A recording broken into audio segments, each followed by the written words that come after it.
అనంతపురంలో ఒక special class contractor ఈరోజు సూసైడ్ చేసుకొని చనిపోయారు. చిన్న వయసు 50 సంవత్సరాల లోపే ఉండొచ్చు. ఆయన ఈరోజు సూసైడ్ చేసుకున్నాడు. ఎందుకు సూసైడ్ చేసుకున్నాడు అన్న విషయం ఇక్కడ కాంట్రాక్టర్లు అందరూ ఉన్నారు. ఆయన special class contractor Janardhan Reddy ఆయన పేరని విన్నాం. మన ఏపీ 39 టీవీతో ఈరోజు కాంట్రాక్టర్లు అందరూ కూడా అసలు ఆయన ఎందుకు చనిపోయాడు, కారణాలు ఏంటి అనే విషయాలన్నీ కూడా తెలుసుకునే ప్రయత్నం చేద్దాం. సార్ చెప్పండి, ఎందుకు జనార్దన్ రెడ్డి సూసైడ్ చేసుకొని చనిపోయారు? ఈరోజు మా సహచర సోదరుడు మా కాంట్రాక్టర్ అయినటువంటి జనార్దన్ రెడ్డి అన్న గారు ఈరోజు ఉదయం పరమపదించినప్పుడు మాకందరికీ చాలా దిగ్బంధమైన విషయం. ఈరోజు కాంట్రాక్టర్ అనే వ్యక్తి ప్రభుత్వానికి ఏమైనా పనులు చేసి ప్రభుత్వానికి మంచి పేరు తెస్తే కాంట్రాక్టర్ అనేవాడు పాడే మోయల్చిన పరిస్థితి ఇప్పుడు కల్లారా మనం చూసాం. ఎందుకంటే ఆయన ఆర్డబ్ల్యూఎస్లో కానీ ఏపీఐఎస్లో కానీ వర్కులు చేసినాడు. సిపిడబ్ల్యూ స్కీమ్ అంటే ప్రభుత్వానికి ప్రజలందరికీ వాటర్ దాహార్తి తీసే ఒక ప్రోగ్రాం. జనాలందరికీ నీళ్లు దాపి ఆయన పొద్దు విషం తాగే పరిస్థితి వచ్చింది కాంట్రాక్టర్. కాబట్టి ప్రభుత్వం పెద్దలు చంద్రబాబు నాయుడు గారు, ముఖ్యమంత్రి గారు, ఉప ముఖ్యమంత్రి పవన్ కళ్యాణ్ గారికి ముఖ్యంగా కాంట్రాక్టర్ అసోసియేషన్ అనంతపురం తరఫున సబ్కా స్టేట్ కమిటీ ద్వారా ఖచ్చితంగా ఈరోజు తెలియజేయడం అంటే కాంట్రాక్టులు అనేవాళ్ళు ప్రతి ఒక్కరూ వారి యొక్క డబ్బులని పన్నంగా పెట్టి ప్రభుత్వం పనులు చేస్తున్నారు కానీ పార్టీలకు పనులు చేయడం లేదు. ఏ పార్టీ వచ్చినా ప్రభుత్వాలకే పనిచేస్తారు కాంట్రాక్టర్లు. మేమంతా ప్రభుత్వ కాంట్రాక్టర్లం.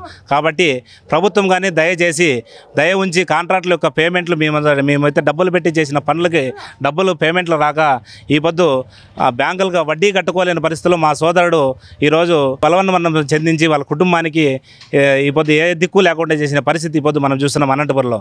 కాబట్టి కాంట్రాక్టర్ సోదరులందరూ రాష్ట్ర వ్యాప్తంగా ఈ పొద్దు ఈ మరణాన్ని ఇంకో మరణం చూడకూడదని రాష్ట్ర వ్యాప్తంగా ఉన్న కాంట్రాక్టర్లందరూ ఏకమై ప్రభుత్వానికి మా యొక్క బాధని, మా యొక్క ఆత్మఘోషను కూడా తెలియజేసి కాంట్రాక్టుల యొక్క పేమెంట్లను త్వరగా రిలీజ్ చేసి మరి యొక్క కాంట్రాక్టర్ జీవితం నాశనం కాకుండా కాపాడాలని ముఖ్యమంత్రి గారిని కానీ తెలియజేస్తున్నా. చిన్న మధ్య తరగతి కాంట్రాక్టర్ అండి ఈరోజు మేము 1.5 కోట్ల వర్కులకి ఈరోజు ఆయన ఆత్మహత్య చేసుకునే పరిస్థితి వచ్చినాడు. కానీ పెద్ద పెద్ద కాంట్రాక్టులు పోలవరం మొబిలైజేషన్ అడ్వాన్స్ మన కూటమి ప్రభుత్వం వచ్చిన తర్వాత పోలవరం వర్కులు చేసే వాళ్ళకి మొబిలైజేషన్ అడ్వాన్సులు ముందుగానే డబ్బులు ఇచ్చి పనులు చేస్తున్నారు. మేము మా దగ్గర ఉన్న డబ్బులు అప్పులు తెచ్చి బ్యాంకులో వడ్డీ కట్టలేని పరిస్థితిలో మేము ఈ పొద్దు రోడ్డున పడి ఆత్మహత్యలు చేసుకునే పరిస్థితి ఉంది.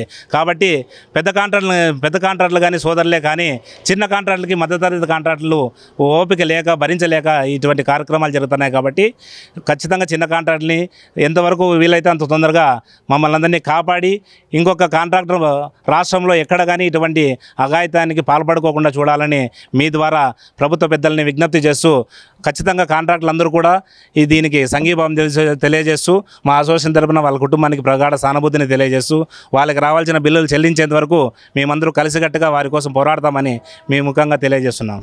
సార్ ముఖ్యంగా మీరు విజయవాడలో చాలా నిరసన కార్యక్రమం చేపట్టారు, ధర్నా చేశారు గత ప్రభుత్వంలో. ఈ జనార్దన్ రెడ్డి గారు గత ప్రభుత్వంలో చేసిన వర్కులకు బిల్లు రాలేదా, లేకపోతే ఈ ప్రభుత్వంలో చేసిన వర్కులకు బిల్లు రాలేదా? గత ప్రభుత్వంలో చేసిన వర్కులకి ఈ కాంట్రాక్ట్ అనే అతను డబ్బులు వచ్చినా రాకున్నా మేము మా వృత్తి కాంట్రాక్టర్ వృత్తి. ఏ ప్రభుత్వం వచ్చినా వస్తాయనే ఆశతో మన గత నెల 29వ తారీఖు కానీ మా అసోసియేషన్ డైరీ లాంచింగ్ మన ఫైనాన్స్ మినిస్టర్ గారు మన జిల్లా మంత్రి అయిన పయ్యావుల కేశవ్ గారి చేతుల మీదుగా ఆవిష్కరించి మా కాంట్రాక్టుల యొక్క బాధలు కానీ చెప్పాం. కానీ మాకు ప్రతి ఒక్కరికి ఆశతోనే పనులు చేస్తాం కానీ ఇట్లా జరుగుతుందని ఎవరు అనుకోరు. గత ప్రభుత్వమైనా కానీ ఈ ప్రభుత్వమైనా మేము చెప్తానేది ఏ ప్రభుత్వమైనా పార్టీ పరంగా చూడొద్దండి. కాంట్రాక్టర్ అనేవాడు ప్రభుత్వానికి పనిచేస్తాడు. ప్రభుత్వం అంటే ఆంధ్ర రాష్ట్ర ప్రభుత్వానికే కానీ ఏ పార్టీ జగన్మోహన్ రెడ్డి ప్రభుత్వానికి కాదు, చంద్రబాబు గారి ప్రభుత్వానికి కాదు. కాబట్టి ప్రభుత్వం చేసిన పనులకే పేమెంట్లు ఇవ్వాలని కోరుతున్నాం కానీ మేము పార్టీలకు పనులు ఎక్కడ ఏ కాంట్రాక్టర్ కానీ చేయడు. మేము పెట్టిన డబ్బులనే మేము అడుగుతున్నాం. మేము ఏమన్నా వచ్చే పథకాలను ఆశించలే. ఈ కాంట్రాక్టర్ ఇన్కమ్ ట్యాక్స్ కట్టి మేము ఈ పొద్దు మా పరిస్థితి ఒక గవర్నమెంట్ స్కీమ్కి కానీ ఎలిజిబుల్ లేరు మా కాంట్రాక్టర్ సోదరులందరూ.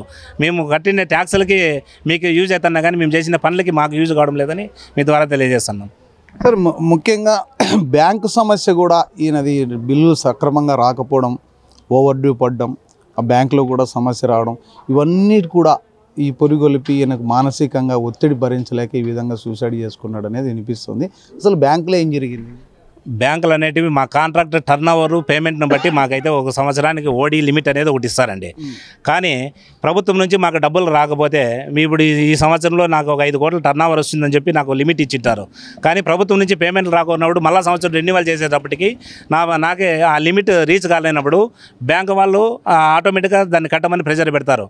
మాకు ప్రభుత్వం నుంచి డబ్బులు అందక మేము బ్యాంకుల వాళ్ళకి చెప్పుకోలేక మేము ఎన్పిఎల్కి అకౌంట్కి పోయినాయి. ఈ పొద్దు ఏడన్నా కనీసము కార్లలో తిరిగే వాళ్ళు బైక్ తీసుకోవాలన్నా కానీ మాకు లోన్ ఇచ్చే పరిస్థితి లేకోకుండా రోడ్డును పడేసారు ఈ పొద్దు ప్రభుత్వాలన్నీ కలిసి. కాబట్టి కాంట్రాక్టర్కి ప్రభుత్వం నుంచి డబ్బులు వస్తేనే మేము బ్యాంకులు కట్టగలుగుతాం, కానీ మా చేతి నుంచి మా దగ్గర ఉండే డబ్బులంతా తీసిపోయి ప్రభుత్వానికి ఇచ్చాం. మాకు అక్కడి నుంచి రాలేదు కాబట్టి బ్యాంకు వాళ్ళకి మేము చెప్పుకోలేక మా బాధలు వాళ్ళకి అర్థం కాక వాళ్ళ నుంచి కానీ ప్రెజర్ ఎక్కువై ఇప్పుడు ఈ అఘాతాన్ని కానీ కారణమైందని అనుకుంటున్నామండి. చూశారు కదా, కోట్ల రూపాయలు అప్పులు తీసుకొచ్చి ప్రభుత్వానికి వర్కులు చేసాం. అది మా ఇంటికి కాదు కదా, రోడ్లు వేసాము, వాటర్ పైప్ లైన్లు వేసాము, ఇవన్నీ ప్రజలకు ఉపయోగపడే పథకాల్లో భాగంగా సొంత డబ్బులు పెట్టుకొని పని చేసినప్పటికీ ప్రభుత్వాలు ఎందుకు చెల్లించవు? సంవత్సరాలుగా పెండింగ్ పెడితే దానికి ఇంట్రెస్ట్ ఎంత అవుతుంది? ఆ వడ్డీలు కూడా కట్టలేని పరిస్థితి, ఓడీలు కూడా బ్యాంకులో వెళ్ళిపోయినాయి, ఎన్పిఏలోకి వెళ్ళిపోయినాయి అకౌంట్లు, సిబిల్ స్కోర్ పోయింది. ఈ సిబిల్ స్కోర్ వల్ల కనీసం 2 వీలర్ కూడా అర్హత లేని ఒకప్పుడు బడా కాంట్రాక్టర్లు, పెద్ద పెద్ద కాంట్రాక్టర్లు, స్పెషల్ క్లాస్ కాంట్రాక్టర్లను చెప్పుకుంటే ఈ కాంట్రాక్టర్ల పరిస్థితి ఈరోజు ఇంత దయనీయంగా ఉంది. సూసైడ్ చేసుకునే పరిస్థితికి వచ్చింది. అందరూ వందల కోట్ల రూపాయలు పెద్ద పెద్ద కార్లలో తిరిగిన కాంట్రాక్టర్ల పరిస్థితి ఈరోజు ఈ విధంగా ఉందంటే దీనికి కారణం ఎవరు అని ఒకసారి ప్రభుత్వ పెద్దలందరూ ఆలోచించుకోవాలి. ఎవరి కోసం చేస్తున్నారు? ఈ చేసిన వర్కులన్నీ ప్రభుత్వానివే కదా. ప్రభుత్వం అంటే ప్రజల సొమ్ము మీకు ఇవ్వడానికి మీకేంటి? ప్రజల సొమ్ము చెల్లించడానికి మీకేంటి? మీ ఇంట్లో డబ్బులు ఇవ్వట్లేదు కదా అని అడుగుతున్నారు. మరి ఈరోజు ఈ జనార్దన్ రెడ్డి సూసైడ్ చేసుకోవడానికి కారణం ప్రభుత్వమే అని చెప్పాలి. గత ప్రభుత్వం కావచ్చు, ఈ ప్రభుత్వం కావచ్చు, ఇది ప్రభుత్వ హత్య ముమ్మాటికి అని చెప్పాలి. కరెక్ట్గా సమయానికి ఇన్ టైంలో ఆయనకి డబ్బులు ఇచ్చింటే బ్యాంకులో ఓడి కరెక్ట్గా ఉంటుంది, సిబిల్ స్కోర్ పోయేది కాదు, వాళ్ళ పిల్లలకి వాళ్ళ ఫ్యామిలీ అందరూ హ్యాపీగా ఉండేవాళ్ళు. సంవత్సరాలుగా డబ్బులు పెండింగ్ పెట్టుకొని దానికి వడ్డీ కట్టలేక కనీసం చేసిన దాంట్లో లాభం సంగతి పక్కన పెట్టండి, అసలు కూడా లేదు. అసల్లో కూడా ఈరోజు కోత వచ్చిన పరిస్థితి. ఆస్తులు అమ్ముకున్నారు, చాలామంది బంగారాలు అమ్ముకున్నారు, ఎకరాలు కొనుక్కొని ఫామ్ హౌస్లుగా మార్చుకున్న ఈ బడా కాంట్రాక్టర్లు ఈరోజు నడి రోడ్డు పైన వచ్చారు. గత ప్రభుత్వంలో చూసాం, నడి రోడ్డు పైన విజయవాడలో ధర్నా చేసే పరిస్థితి. ఏ ప్రభుత్వంలో కూడా ఈ విధంగా రాలే. గత ప్రభుత్వంలో ఎందుకంత తాత్సారం చేసింది? ఏవేవో పథకాలకైతే కోట్ల రూపాయలు రిలీజ్ చేశారు, కానీ కాంట్రాక్టర్లు అనేవాళ్ళు లేకపోతే అభివృద్ధి ఉంటుందా? మరి ప్రభుత్వాలు ఎన్ని వర్కులను చేసుకోగలుగుతాయి? ఖచ్చితంగా కాంట్రాక్టర్లు కావచ్చు, ఆ మిషనరీస్ కావచ్చు, వాళ్ళ దగ్గర ఉన్న ఎక్విప్మెంట్స్ కావచ్చు, వాళ్ళ దగ్గర ఉన్న పనిచేసే వాళ్ళు కావచ్చు, ఒక కాంట్రాక్టర్ మీద దాదాపు 50 నుంచి 100 మంది బతికే పరిస్థితి. ఈ ఫ్యామిలీలు అందరూ కూడా ఈరోజు నడి రోడ్డు పైన పడ్డారు. దీని అన్నిటికీ కారణం ఎవరు అని అడుగుతున్నారు వీరు. మరి ప్రభుత్వాలు ఎందుకు కళ్ళు తెరచట్లేదు? ఇదే అనంతపురం జిల్లా పరిషత్తులో ఒక జడ్పీ సీఈఓ కేవలం ఒక వాళ్ళ బంధువు అని చెప్పో లేకపోతే వాళ్ళ కులం అని చెప్పో 7 కోట్ల రూపాయలు దాదాపు రిలీజ్ చేస్తే మిగతా కాంట్రాక్టర్లందుకే 60 లక్షలు 70 లక్షలు కూడా రిలీజ్ చేయలేకపోతాను. ఏమన్నా అంటే 10%. ఆ 10% కూడా డబ్బులు ఇస్తున్నా కూడా రికమెండేషన్ ఉన్న వాళ్ళకి మాత్రమే డబ్బులు రిలీజ్ అవుతున్నాయి. మరి దీనిపైన జడ్పీ చైర్పర్సన్ ఏం చెప్తారు, జడ్పీ సీఈఓ గారు ఏం చెప్తారు? ఇవన్నీ కూడా ఖచ్చితంగా వెలుగులోకి రావాలి. కాంట్రాక్టర్లు ఇక్కడ కులాలు, మతాలు, పార్టీలు చూడాల్సిన పరిస్థితి లేదు. మేమంతా కూడా ప్రభుత్వ కాంట్రాక్టర్లము. మాకు కులం లేదు, మతం లేదు, పార్టీలు లేవు. పార్టీలు అందరికీ ఉంటాయి, కానీ ప్రభుత్వ కాంట్రాక్టర్గా చూడాలి. తక్షణం మాకు బిల్లులు చెల్లించాలి. ఇలాంటి ఆత్మహత్యలు జరగకోకుండా నివారించాల్సిన బాధ్యత ప్రభుత్వం పైన ఉంది.